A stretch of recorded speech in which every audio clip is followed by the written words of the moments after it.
Hey guys, how's it going? So I made some videos last night and I really wasn't happy with them, so I want to redo them. So I'll basically do the same format as I did last night. I'm going to go through three videos on this guitar. Basically what the story behind this is that people have been asking me to do a demonstration on my 7th string. Because I've already done it for the JS30RR, the Jackson, and then the Orville Les Paul. So I really want to get this one out there. In case you're looking to buy a 7 string or looking at this particular one, because this thing is amazing. Basically, I'm going to go a little bit of the history behind it because it does have a lot of sentimental value to it. Okay, so here's how I acquired it in a sense. Starts off, my best friend Matt, who I've known since high school, he did 2 tours in Afghanistan. He's a Marine.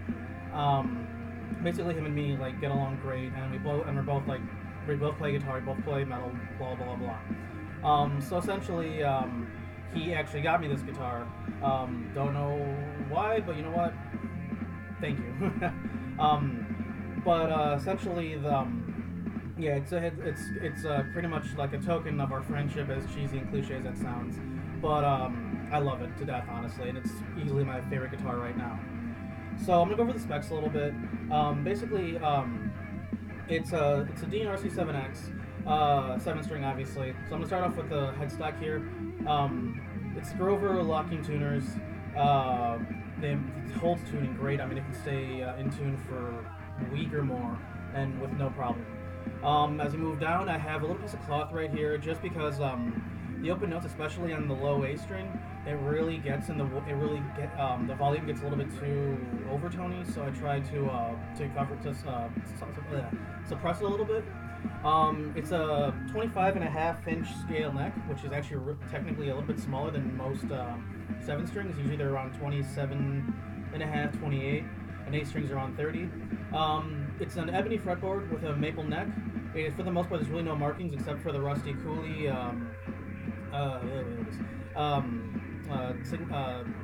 Rusty Cooley signature mark on the 12th fret. So that's a lot of help. It's a bolt-on. Cavity right there for the Floyd Rose. And then what I like about this neck is that this huge cutaway right here can really get you can get to the high frets really easily. And for me, that's really good because I have tiny little Stevie Ray Vaughan hands. So it really helps. And then let's go down to the pickups. Those are dual EMG 707s. There's a slight tilt on the neck pickup. I think it's just to accommodate for that cutaway.